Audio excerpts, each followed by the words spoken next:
আসসালামু আলাইকুম প্রিয় শিক্ষার্থীরা, সবাই কেমন আছো? আশা করি সবাই অনেক ভালো আছো। বড় মতোই আমরা আমাদের আজকে নতুন একটা পরিসংখ্যানের নতুন একটা প্রশ্ন নিয়ে হাজির হয়েছিলাম। এগুলো হচ্ছে আমাদের সংক্ষিপ্ত প্রশ্ন। 3টা ক্লাস দিছি, 2টা দিছি আর একটা সব 3টা পুরা পরিসংখ্যান 27 নাম্বার তোমার হাতের ভিতরে ঢুকে গেছে। শুধু বাসায় প্র্যাকটিস করবা আর এগুলো লিখবা। আর যদি স্যারের ভিডিও দ্বারা কোনো তোমার উপকারে হয় বা উপকারে আসে, অবশ্যই ইউটিউব চ্যানেলে যায় পেজটাকে সাবস্ক্রাইব করে দিবে। আর যদি ফেসবুক থেকে দেখো, পেজটাকে অবশ্যই ফলো করে দিবা, লাইক করবা, শেয়ার করবা এবং তোমার গুরুত্বপূর্ণ মন্তব্যটি কমেন্ট বক্সে অবশ্যই জানিয়ে দিবে। তাহলে স্যার বেশি খুশি হব। তাহলে শুরু করা যাক আমাদের অঙ্কগুলো। এগুলি সংক্ষিপ্ত প্রশ্ন, অনেক বোর্ডে আসছে, অনেকবার আসছে অঙ্কগুলো, বিভিন্ন পরীক্ষায় এই অঙ্কগুলি শুধু গণনা আসে এবং বৃত্তি পরীক্ষাতে সেম স্টাইলে। সবাইকে আমার কথা বুঝতে পেরেছ? এখন আমরা আমাদের দ্বিতীয় লেকচারটা শুরু করে দিই। দেখো সবাই, এক, এই সংখ্যাটা এই উদ্দীপক এত হলে মধ্য এবং গড় বের করো। আর এই প্রশ্নটা একটু পরে পড়ছে, আগে এটা আগে আমরা প্রথমে সমাধান করি। দেখো প্রথমে আমরা কি বার করবো? মধ্য। তো এখানে তুমি প্রথমে গড় করবা। একের উত্তর 1 2 3 4 5 6 7 8, 8টা গড়। 1 2 3 4 5 6 7 8। প্রথমে কি আছে আমাদের এখানে? নাম্বার লিখলাম, এখানে নাম্বার। তারপর কি আছে? গণসংখ্যা লিখলাম, গণসংখ্যা। তারপরে ক্রমযোজিত গণসংখ্যা, ক্রমযোজিত গণসংখ্যা, রাইট?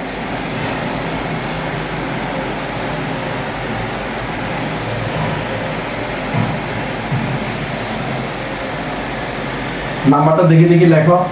50 55 60 65 70 75। একটা গড় আছে আমাদের 80। গণসংখ্যা কত আছে? 5 7 10 15 8 3 2। আমি আগের একটি ক্লাসে তোমাদেরকে এটা নিয়ে কথা বলছিলাম। এখন আমরা এটা নিয়ে আবার তোমাদেরকে একটু বুঝাচ্ছি। ক্রমযোজিত গণসংখ্যা কেমনে বের করতে হবে দেখো, একদম সহজ। 5-এর 5 বসে দিবে, এই 5-এর সাথে এই 7 যোগ, 7 5 12, এই 12-এর সাথে এই 10-এর যোগ কত হয়? 22। 22-এর লগে এই 15 যোগ, 7 3 37। আমরা একটু ক্যালকুলেট দেখি। 22 যোগ 15 37। 37-এর লগে 8 যোগ করো, যোগ 8 45। 45-এর লগে 3 যোগ করো, যোগ 3 কত হয়? 38 48। 48-এর 2 যোগ করো, 50। আশা করি কারো কোনো প্রশ্ন নাই, সবাইকে এটা বুঝেছ? সেম আগের স্টাইলে। এবার এখানে লিখবে m সমান কত, এবং সবগুলি যোগগুলো দেবে 50 চলে যাবে। যেহেতু এখানে আমাদের 50 আছে, তাহলে এগুলো যোগ করলে 50 আসবে। আশা করি কারো কোনো প্রশ্ন নাই। এখন কখন আমরা এই কাজটা করব দেখলে তুমি বুঝবে কিভাবে এই স্টাইলে করতে হবে। দেখো এখানে শ্রেণী ব্যবধান নাই। আগে যতগুলো অঙ্ক আমি দেখাইছিলাম সবগুলো শ্রেণী ব্যবধান থাকতো। 50 থেকে 55 অথবা 59, এখানে 55 থেকে 70 অথবা 69 এর জন্য শ্রেণী ব্যবধান থাকে। এইভাবে থাকতো ব্যাপারটা। আবার ধরো 50 থেকে ধরো 59, এবার একটা টান। এখানে কি এটা আছে শ্রেণী ব্যবধান আছে? শ্রেণী ব্যবধান তো আমাদের নাই। এখন শ্রেণী ব্যবধান না থাকলে তুমি কি করবা? শ্রেণী ব্যবধান না থাকলে আমাদের চিন্তা শক্তিটা এইভাবে করতে হবে, রাইট? এখন আসো আমরা এটা কিভাবে সমাধান করবো। তো একদম সহজ, তুমি শুধু একটু চিন্তা করো এখানে এনটা কি, জোড় না বিজোড়? কি লিখবে? নিচে লিখবে তোমরা n ইকুয়াল টু 50, যা কি সংখ্যা? জোড় সংখ্যা, জোড় সংখ্যা, রাইট? আচ্ছা, তাহলে মধ্যকের সূত্র কি শিখছো? জোড় সংখ্যা হলে আমি প্রথম ক্লাসে বলছিলাম n জোড় হলে মধ্যকের সূত্র n/2 তম পদ প্লাস n/2 প্লাস 1 তম পদ বাই 2। এটা নিয়ে কারো প্রশ্ন নাই? এটা তো সূত্র। কখন এটা করবা? যখন n জোড় সংখ্যা হয়, রাইট? এবার দেখো একদম সহজ পদ্ধতি, 2 বসে দিলাম নিচে। n এর মান কত পাইছি? 50, লিখলাম 50। খেয়াল করো ভালো করে, এই n এর জায়গায় n এর মানটা লিখলাম বাই 2 এর বাই 2 তম পদ প্লাস n এর মান কত? 50 বাই 2 এর বাই 2 প্লাস 1 তম পদ। আশা করি এই লাইনে কারো কোনো প্রশ্ন নাই। এখন তাকা চাই, 2 বসে দিলাম, 50 এর 2 দিয়ে ভাগ করলে কত হয়? 25 তম পদ প্লাসের প্লাস, আবার 50 এর 2 দিয়ে ভাগ করবে না, 25 এর লগে 1 যোগ করলে কত হয়? 26 তম পদ। আশা করি সবাই বুঝতে পেরেছো। কারো প্রশ্ন আছে এখানে? এখন টাকা চাই, এই 25তম পদটা কত লিখছি এখানে? 25তম পদ। দেখো ক্রমযুক্ত গড় সংখ্যার উপরে নির্ভর করবো এই কোন গড়ের 25 আছে। আচ্ছা, এই 22 এর মধ্যে কি 25 আছে? 22 এর মধ্যে কি 25 আছে? অবশ্যই নাই। 37 এর মধ্যে কি 25 আছে? অবশ্যই 25 আছে। ধরো তোমার থেকে 37 টাকা আছে, কেউ যদি বলে ভাই আমাকে 25 টাকা ধার দাও, তুমি অবশ্যই 37 টাকা 25 টাকা দিতে পারবা। তোমার থেকে আছে 22 টাকা, তুমি 25 টাকা দিবে কই থেকে, রাইট? তাহলে আমাদের এই 25টা কোন গড়ের ভিতরে আছে?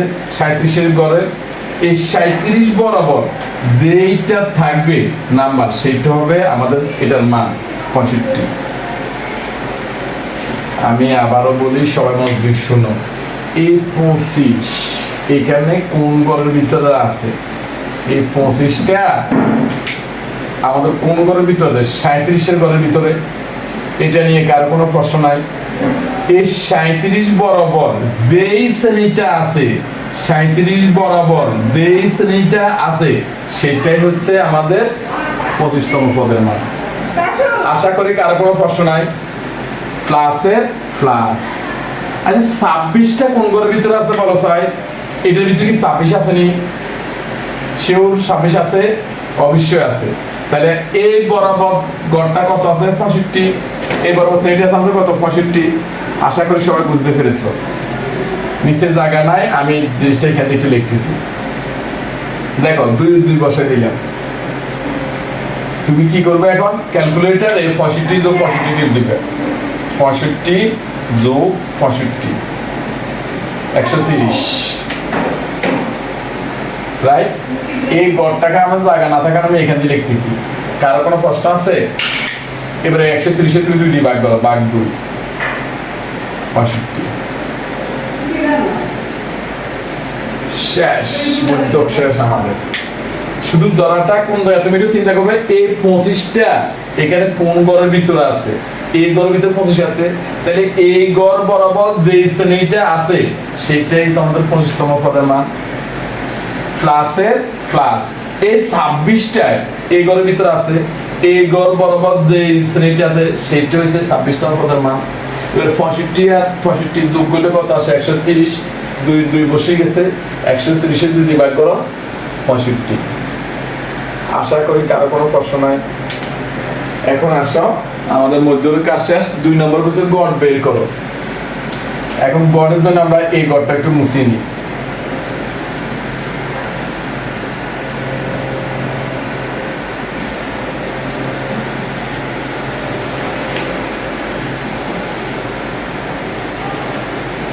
ওই সেম কথা, এটা যদি শ্রেণী ব্যবধান না থাকে তুমি এই স্টাইলে চিন্তা করতে হবে, যেটা আমাদের কি নাই, শ্রেণী ব্যবধান নাই। এখন তাহলে এখানে কি লিখবো আমরা, এখানে লিখবা তুমি a পাই xi। এখানে দেখো এই যে যদি পরীক্ষার গড় আসে তাহলে এটা দিবে xi, এই শ্রেণীটা দিবে কি xi, আর এটা দিবে a পাই। আমার মনে হয় সবাই ব্যাপারটা বুঝতে পেরেছো। যদি শ্রেণী ব্যবধান না থাকে, অর্থাৎ 50 থেকে 59, 69 থেকে 69 এই যদি থাকতো শ্রেণী ব্যবধান, তাহলে আমরা এই পদ্ধতি করতাম না, আগের পদ্ধতি করবা। এখন যেহেতু শ্রেণী ব্যবধান নাই, তাহলে তোমাকে স্টাইল করতে হবে। শ্রেণীটা থাকবে এখানে কি, শ্রেণীর ব্যবধান নাই, শ্রেণী আছে কিন্তু শ্রেণীটা ধরবো আমরা xi, আর এটা ধরবো আমরা কত a পাই, বড় সংখ্যাটাকে, আর এখানে লিখবো আমরা a পাই xi, রাইট। এখন কি করবা, এই a pi R xi, a পাই হচ্ছে আমাদের এটা দ্বারা এটার গুণ, এটা দ্বারা এটার গুণ, এটা দ্বারা এটার গুণ, এটা দিয়ে এটার গুণ করে গুণফল এখানে বসাবে। তাহলে 50 যদি আমরা 5 দিয়ে গুণ করি, 5 5 আর 25, শূন্য বসে গেছে। 7 দিয়ে 55 গুণ করো,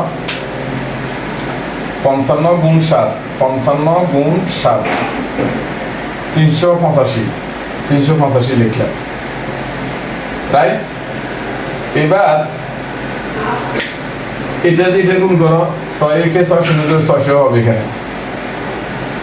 এর 65 রে 15 দিয়ে গুণ করো, 65 গুণ 15 975 লিখলাম আমরা 975, রাইট। এবার 8 দিয়ে তুমি এটার গুণ করো, 70 গুণ 8, 7 8 56 হয়, 70 গুণ 8 560। এবার কি করবা, এর 75 এর 3 দিয়ে গুণ করবা, 75 গুণ 3 225। এবার 80 এর 2 দিয়ে গুণ করো, 160। আশা করি সবাই এটা বুঝতে পেরেছো। আর সিম্পল, এটা দিয়ে এটা গুণ করে এখানে বসাইলাম, এটা দিয়ে এটা গুণ করে এখানে বসাইলাম, রাইট। কখন এই পদ্ধতি করব, যখন তুমি দেখবা আমাদের শ্রেণী ব্যবধানটা না থাকে, আমরা দুই করতেছি এখানে, শ্রেণী ব্যবধান না থাকলে তখন তুমি এই পদ্ধতি করবা। মধ্যবর্তী সূত্র কি, এটার একটা যোগ করো, সামেশন a পাই xi, সবগুলি যোগ করে দাও, 250 যোগ 385 যোগ 600 যোগ 970 যোগ 560 যোগ 225 যোগ 160, 3155 আসে, 3155। আশা করি কারো কোনো প্রশ্ন নাই। আমরা দেখো এখন সবগুলোকে যোগ করছি, যোগ করে যোগফলটা এখানে বসাইছি। এবার গড়ের সূত্র কি, গড়, ওই গড় বলো আর গাণিতিক বলো সেম কথা, summation F I x I. সবাই বুঝতে পেরেছো, বাই কি এন, মানটা বসো, এই পুরো ইয়ান ব্যাখ্যানের মানটা কত আছে, 3125। দেখো ইয়ান ব্যাখ্যানের মান 3100 কত 55, 3155, রাইট। এন এর মান কত আছে 50। এবার পুরো ইয়ান ব্যাখ্যানের আমরা 50 দ্বারা ভাগ করব, 63.81।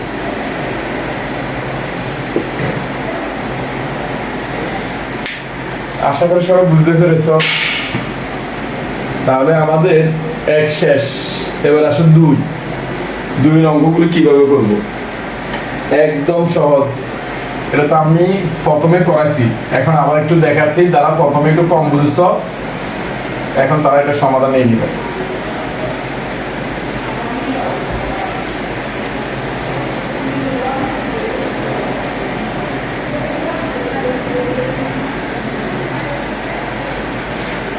সবাই একদম মনোযোগ দিয়ে দেখো দেখি কতগুলি 10টা সংখ্যা দাঁড়িয়েছে দেখো 1 2 3 4 5 6 7 8 9 10 লগে কতগুলি প্রশ্ন আছে এখান থেকে যে কোনো একটা আসবে পরীক্ষায় সরাসরি গড় বা শুধু গড় সরাসরি গড় বললে এক কথা গড় বললে সেম কথা মধ্যক বের করো 3 নম্বর প্রস্তুরক বের করো 4 নম্বর মধ্যক ও প্রস্তুরক পার্থক্য বের করো 5 নম্বর হচ্ছে প্রথম 10টি মৌলিক সংখ্যার গড় বের করো আসলে আমরা এই প্রশ্নটা একটা একটা করে সমাধান করতেছি তাহলে আমরা আমাদের 2 নম্বর দিয়ে শুরু করলাম 2 প্রথম কি হচ্ছে সরাসরি পদ্ধতির গড় সবাই তো কোনো একটা সূত্র জানো গড় সমান কি তোমরা এটা ক্লাস 4 পড়ছো সংখ্যাগুলোর যোগফল সংখ্যাগুলোর যোগফল বাই মোট সংখ্যা সবাই একদম শুনো এখন তুমি বলতো স্যার একটু শিখেলেন গড় সমান summation a pi xi by n এখন এটা কেন শিখাচ্ছেন শোনো যদি এইভাবে গড় করা থাকতো তাহলে সূত্র করবা গড় বার করতে হলে summation a pi xi by n দিয়ে করবা আর যদি এইভাবে গড় করা না থাকে এইভাবে অবিন্যস্ত আকারে থাকে তাহলে করে সূত্রটা ব্যবহার করবা রাইট সরাসরি গড় যে কথা বা গড় সেম কথা তোমার পরীক্ষায় এটা আসলে তুমি সরাসরি গড় লিখবা আর যদি এটা আসে শুধু গড় লিখবা এখন কি করবা সংখ্যাগুলির যোগফল সংখ্যাগুলি একটু উঠাও 10 যোগ 14 যোগ 15 যোগ 13 যোগ 12 যোগ 15 যোগ 13 যোগ 11 যোগ 13 যোগ 18 কয়টা সংখ্যা আছে 10টা সংখ্যা তাহলে তুমি এখানে 10 একটা দিয়ে দিবে রাইট এবার তুমি কি করবে নিচে 10 এর 10 দিয়ে দিলাম এখন এই সংখ্যাগুলো আমরা যোগ করব সিম্পল 10 যোগ 14 যোগ 15 যোগ 13 যোগ 12 যোগ 15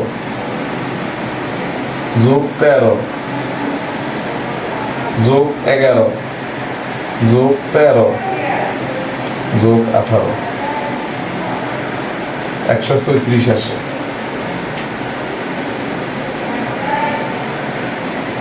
আশা করি সবাই বুঝতে পেরেছ এগুলি সবগুলিকে যোগ করলে আমাদের যোগফল কত আসে 136 নিচে আছে কত 10 এখন তুমি কি করবে এখানে মোট কয়টা সংখ্যা মোট সংখ্যা মানে এখানে মোট সংখ্যা আছে 10টা এটা 10 দ্বারা ভাগ এবার ক্যালকুলেটরে ভাগ করে দাও ভাগ করলে আমাদের কত আসে এটা যদি ভাগ করি তাহলে আমাদের আসে 13.4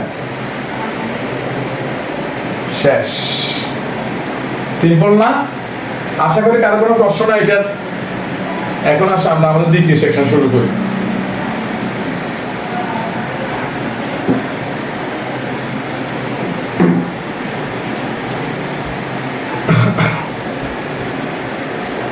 তার আমাদের গড় শেষ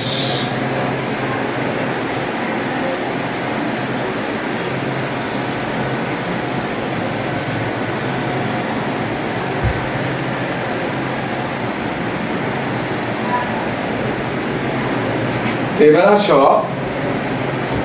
2 নম্বর মধ্যক বের করো আগে বলছিলাম মধ্যক বের করতে হলে সংখ্যাগুলোকে মানের ঊর্ধ্বক্রমে সাজিয়ে লিখতে হবে হবে হবে তাহলে লেখো সংখ্যাগুলোকে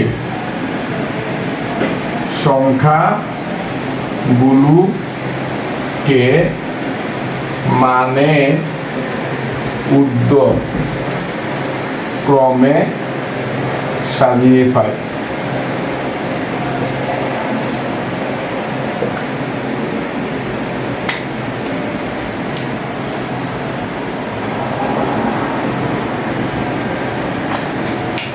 দেখো সাজাও প্রথমে সবচেয়ে ছোট কি আছে এখানে সবচেয়ে ছোট আছে আমাদের 10 আমরা 10টা আগে লিখি 10 10 তো না বড়টার নাই এরপর আছে আমাদের কত আছে 11 লিখলাম 11 12 কি আছে 12 আছে 12 আছে একটা আছে আর কি 12 আছে 12 একটা লিখলাম আমরা 12 13 আছে কবার দেখো দেখি, একবার, দুইবার, তিনবার আছে 13, 13 লিখলাম আমরা তিনবার। 14 দিকে তাকাও, 14 আছে একবার, 14 একবার। 15 কবার আছে, একবার আছে 15, দুইবার আছে, তাহলে 15 দুইবার লিখলাম। 15 পর আগে কে আছে, 18 আছে।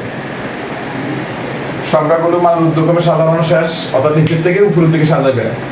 1 2 3 4 5 6 7 8 9 10, 10টা হয়ে গেছে। সুতরাং এখানে কি লিখবে, এখানে n সমান কত, 10, যা কি সংখ্যা, 10টা কি সংখ্যা, জোড় সংখ্যা, যা জোড় সংখ্যা। একটু আগে আমরা একটা এর আগের ভিডিওতে করাইছি। এখন জোড় সংখ্যার মধ্যকের সূত্র কি, মধ্যক সমান n/2 তম পদ প্লাস n/2 প্লাস 1 তম পদ বাই 2। কার কোনো প্রশ্ন আছে কি দেখা চাই? এখন মানটা বসাই দাও, 2 বসাই দিলেন। n এর মান কত আছে, n এর মান 10 না আমাদের, দিলে আমরা 10, 2 এর 2 বই গেছে, তম পদের তম পদ, রাইট, যোগের যোগ। n এর মান কত, 10, 2 বসে গেছে, প্লাস 1 তম পদ। নিচে লিখবে তোমরা, আমি জায়গা না থাকার পাশে লিখতেছি। 10 এর 2 দিয়ে ভাগ করে চাই, প্রথমে টান দাও, নিচে 2 লিখে দিবে। 10 এর 2 দিয়ে ভাগ করলে কত হয়, 5 তম পদ, যোগ 10 এর 2 দিয়ে ভাগ করলে কত, 5 5 1 যোগ করলে কত, 6। আমি আবারও বলছি, টাকা 10 এর 2 দিয়ে ভাগ 5 তম পদ, প্লাসে প্লাস 10 এর 2 দিয়ে ভাগ করলে 5, 5 এর লগে 1 যোগ করলে কত, 6 তম পদের তম পদ। এখন দেখো 6 2 বই গেছে, এই 5 তম পদটা একটু বার করো 6, দেখুন বা 1 2 3 4 5, এই আগে 5 তম পদ হচ্ছে কত, 13, আমরা এখানে লিখলাম 13, প্লাস 6 তম পদ কত, এই 13, যোগ করো 26, 26 যদি ভাগ করলে কত, 13, শেষ মধ্য। আমি আবারও বলছি, 5 তম পদ এখান থেকে গুনবা, 1 2 3 4 5, 6 তম পদ 1 2 3 4 5 6, 6 তম পদ 13, 13 বসে যায়, মধ্যক শেষ। আশা করি কার কোনো প্রশ্ন নাই। প্রচুরক বের করো। এখন প্রচুরক, আচ্ছা একটা ট্যাকটিক শিখে দিই তোমাদেরকে। ধরো পরীক্ষায় তোমার মধ্যকটা পজিটিভে আসলো, এখন বলো স্যার পজিটিভে আসলে তোমার পক্ষে কি এতগুলি গড় করা, মানে এইভাবে এতগুলি লাইন লেখা কি তোমার পক্ষে সম্ভব? নিশ্চয় অসম্ভব, সম্ভব হবে, তবে তোমার প্রচুর সময় ব্যয় হবে। আর এখানে তোমার প্রত্যেকটা অবজেক্টিভের জন্য তুমি সময় পাবে 1 মিনিট করে। তাহলে একটা কৌশল দেখাই, কয়টা গড় টোটালে, 10টা সংখ্যা আছে, 5টা সংখ্যার অ্যাকসেপ্ট করো, 5টা সংখ্যার অ্যাকসেপ্ট করো। ধরো 1 2 3 4 5, এই 5টাকে তুমি এই বক্সে ঢুকে নেবে। 1 2 3 4 5, এই সাইডে কয়টা আছে, এই সাইডে তো আমাদের 5টা আছে, রাইট। এখন বলো স্যার মাঝখানে কি আমাদের কেউ আছে? কেউ তো নাই। যদি কেউ থাকতো তাহলে মধ্যক হইতো ওইটা, তাহলে আমরা লিখতাম মধ্যক সমান। ধরো কোনো মাঝখানে ইয়ারে ধরো 15 অঙ্কের সংখ্যা আছে, ধরিলাম 15 আছে, তাহলে আমার মধ্যক হইতে 15। এত মাঝখানে কেউ নাই, যদি মাঝখানে কেউ না থাকে তাহলে তুমি কি করবা, পজিটিভে আসলে সব প্রথম উদ্যোগমে সাজা লাগবে। মধ্যক বললে উদ্যোগমে সাজাতে হবে, এটা নিয়ে কোনো কথা নাই। লাস্ট এই বক্সের লাস্ট সংখ্যাটা 13, কথাটা একটু মাথার ঢুকো। এই বক্সের লাস্ট সংখ্যা 13 যোগ এই বক্সের প্রথম সংখ্যা, আর বুঝতে পারছি। আবার বলছি, এখানে লাস্ট সংখ্যা কত আছে, 13, লিখলাম 13। ইংরেজির প্রথম সংখ্যা কত আছে, 13/2, মধ্যক বলে 2 দ্বারা, সেম কথা, 13 13 যোগ করলে 26, 2 2 করলে কত আসে 13। তাহলে তুমি কি এত বিশাল অংশ করবা? চাই এটা আবার কেউ সংক্ষিপ্ত প্রশ্নটা আসলেই পদ্ধতি করিও না, সারা নাম্বার দিবে না। কারণ এটা করলে সর্বোচ্চ তোমাকে 1 দিতে পারে, কিন্তু তুমি তো 2 পাইতে হইব, তাহলে এই পদ্ধতিটি করতে হবে। এটা জাস্ট তোমার অবজেক্টিভ নামে ক্ষেত্রে দেখাই দিলাম, ওই সময় তোমার সমস্যা না পড়ো।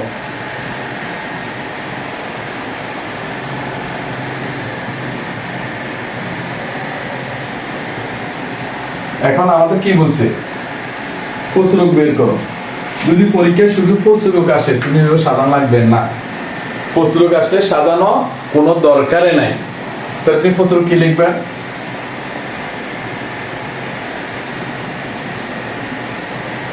দেখ এখানে কোন সংখ্যা সবচেয়ে বেশি বার আছে? 10 আছে একবার, বা 13 আছে 3 বার আছে 13। 1 2 3 3 বার আছে আমার 13। দেখো কবার আছে 3 বার প্রচুরক? 1 2 3। প্রচুরক থেকে, অর্থাৎ প্রচুর থেকে প্রচুরক আসছে। প্রচুর সংখ্যাটা আছে মানে 13 কবার 3 বার, 15 আছে 2 বার, তাহলে প্রচুরক সমান 13। কি লিখবে? এখানে একটা কথা লিখতে হবে, এখানে 13 আছে সর্বোচ্চ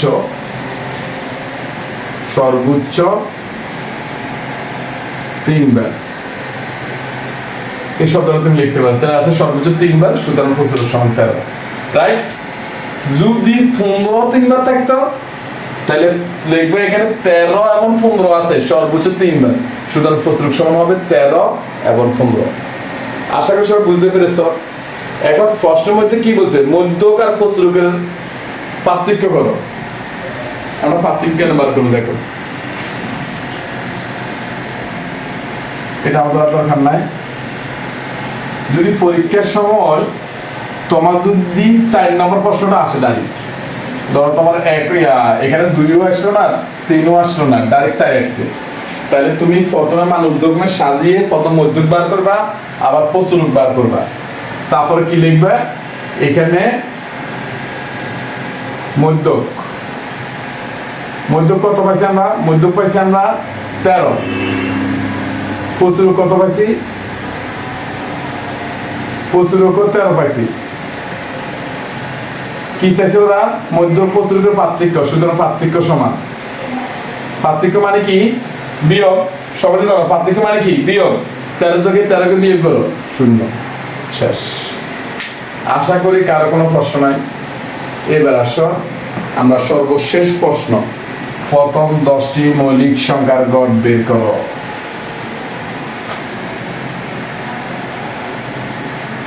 দেখো 5। প্রথম 10টি মৌলিক সংখ্যা।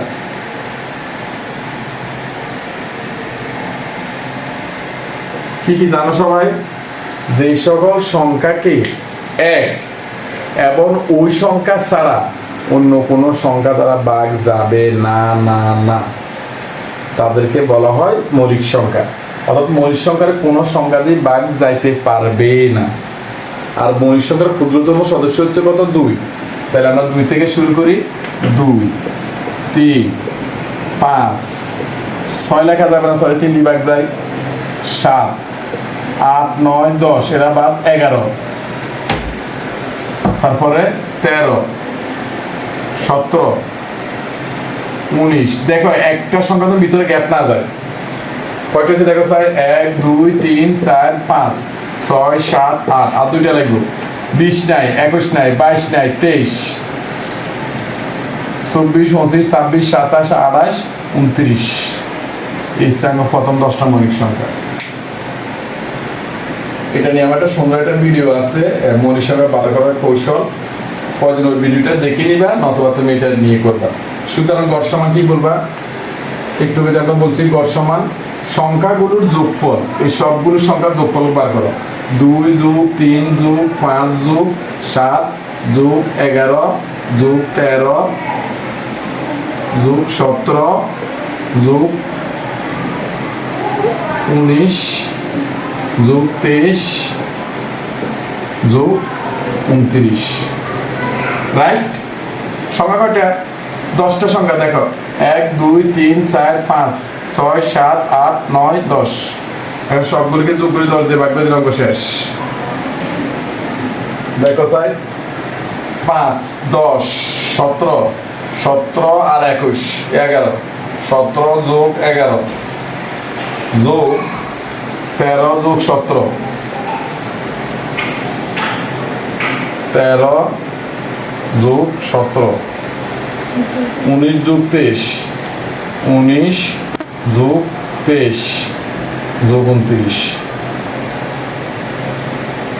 129 আসে, রাইট? এখন এটা তুমি যদি 10 দিয়ে ভাগ করো তাহলে 12.9 শেষ।